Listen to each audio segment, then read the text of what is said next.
What's up? Do you feel lost? Like you don't know where you're going or where you want to end up or who you even are or who you maybe want to be? Well, today you're in luck. We're going to talk about how to find your way. This is the Existential Stoic podcast. I'm Danny here with my buddy Randy. What's up, Randy? Yo, Danny. Do you ever feel like, you don't know where you're going or you don't know your way? Like so many times every week. Yeah. I know, right? Yeah. It's like as soon as I have an idea of where I'm going, what I'm doing, then all of a sudden I don't. So yeah, it's difficult.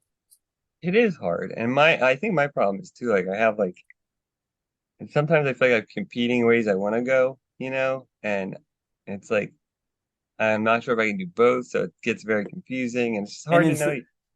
and Yeah. it's like, what do I actually want to do? What do I have to do to survive? Because there's Yeah. this whole thing about like I'm not gonna make like this whole program in the back of my mind, like I'm not gonna make it if I don't just focus on making money Yeah. all the time. I'm not gonna make it. Like that whole thing. Yeah. And it's like, are you living your life? Are you doing all this? Yeah, it's very hard. So hopefully this will help people. We each have a few tips. I'm going to start. My first one is keep searching. And I think what I mean by this is like avoid the two things I think we do a lot are we get complacent and we take things for granted very quickly. And I think that's dangerous because we get stuck in routines. And before we know it, we're doing something that's not really right for us, or we're down a path that's like really heading in the wrong direction, and we don't even realize it till it's like years later. So really like keeping actively searching for what you want, you know, asking, reflecting, thinking about these types of questions that'll help you stay on your path is really important. That's a good one. That's like seek and ye shall find, knock and it shall be open. I think that was a sermon on the mount. But also, when you live the Tao, if you seek, you will find, and if you make a mistake, you'll be forgiven. But yeah, Yeah. in order to find what you're looking for, you have to seek it. So keep, if you haven't found it yet, keep seeking. Uh, and that goes well with what was my second one, but I'll make it my first one now, which Nice. is which is take your time. Yeah. So I used to get so frustrated when I was younger because I had these friends who knew what they were going to do from like birth. Like one kid was an incredible artist and that was just like his direction. Another kid was an amazing mountain biker and that was his direction. And I was so jealous and envious and just like it was so unfair that they knew what they were going to do and I had no freaking idea. And I got into this whole like competitive thing where I was competing with other people trying to figure out what I should do. But really, it's something where you just need to take your time. It'll reveal itself when it's supposed to, but getting into the competitive like I need to do it now plane isn't going to be helpful. So just if you don't know what your way is, that's okay. Just kind of enjoy it while you don't know because eventually you'll know it and then you'll have to do it. Yeah, it's a really good point too. And it is hard because I remember that too. When you're younger and you see people that seem to know exactly what they want, like, if it's actually what they want, good for them. And, they're really lucky that they know themselves so well or that they figured it out. And a lot of times it's a talent or something that they haven't have, so that works out well. But, yeah, I think for the rest of us who don't do that, like, I mean, I know like uh, so many different things I could have possibly done when I was younger because I didn't know what I wanted to do. And there's a lot of things I liked. And it's really hard to measure yourself against others because you're at like a different point in your lives, almost, even if you're the same age. So it's like you got to give yourself that time. And I like what you said, where like, it will reveal itself. Eventually, like you'll figure out who you are and you'll have a clear path and it'll be great then. So Mm-hmm. just giving yourself that time and realizing it takes time is really important. It's a good one. That goes really, really well. My second one, which is spend time on yourself. I think, you know, I mean, I know I did this in the past where like, I used to go to work and never spent really any time though, like actually asking myself questions like, what do I want? What are my goals? What skills do I want to develop? Or, no real like personal time. Like I did work, I did stuff like that. And I think actually carving out time in your day to journal, to meditate, to do things that are actually for your benefit is really important and can help you so much in both understanding yourself and also understanding where you need to go. Yeah, that's a great one. Uh, Kind of goes well with my next one, which is journal. Now, this is Nice. something that I find it particularly helpful because it just helps dissect what's going on better than thinking about it.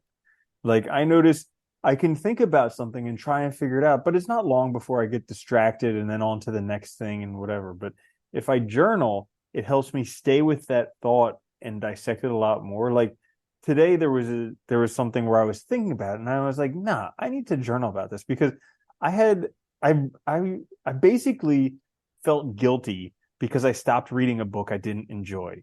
Like I was making myself read it even though I didn't enjoy it. And I was like, why am I feeling so guilty about not finishing this book that I don't enjoy? Yeah, it's weird. And so like I got to go back to like my childhood and all this stuff where I had to finish all these books that I didn't like because I thought somehow in the future would give me some benefit there in the future, which it didn't. Yeah. But Nope. and I'm like, there's nothing that's going to come of not enjoying this book and plowing through it other than just not enjoying it. So it's okay to let it go.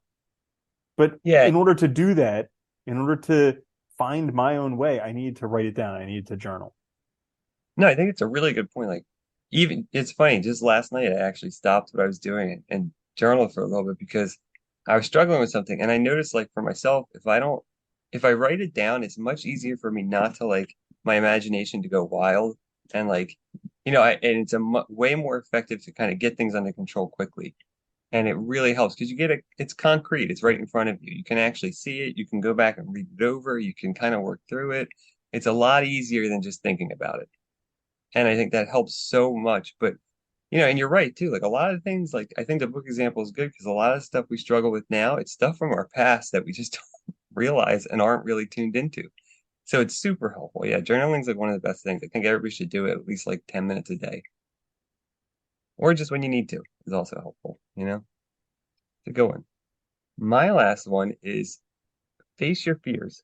So I think we both found this. I think, usually what we're afraid of is also probably an indication of where we should be going a lot of times, especially when it's things like, goals or tasks or doing things like with like, reorienting our lives. So I think actually facing them, leaning into them can really help you also figure out, both like where you want to go, but also why are you afraid of it? And even further than that too, I think like facing your fears of like death or like of like being alone, all of that can also help you understand yourself better and what in your life is kind of getting in the way of you being on the right path. Mm, yeah, that's a good one. Because it's funny when you look back on it, because you look back on times when you faced your fears and you're like, yeah, it's not scary anymore. Yeah. And it's like, that was so easy. But in before you face it, it's terrifying. And there is even stuff that I have to face nowadays, like finding a new accountant that is just like, it's just like, ah, oh, now I need to do that again. And it's like, I just need to face it, but it's hard to face it because there's all that fear, like, oh, if I don't find somebody, or if they're the wrong person, or oh, what all this stuff. Yeah, it's annoying, right? It's also like annoyances like that, like things like that I think can be really difficult to do for some reason. I know, and I just get into this whole thing where I'm like, stupid government and taxes. What? But if they That's didn't the have problem. taxes, then I wouldn't have to have an accountant. Yeah, all this stuff. Yeah. Yeah. So, anyways, my last one for how to find your way is figure out what you would do if you were rich already. Because really, I mean, people in America have a fixation, like a fetish with money and power that comes from money and fame.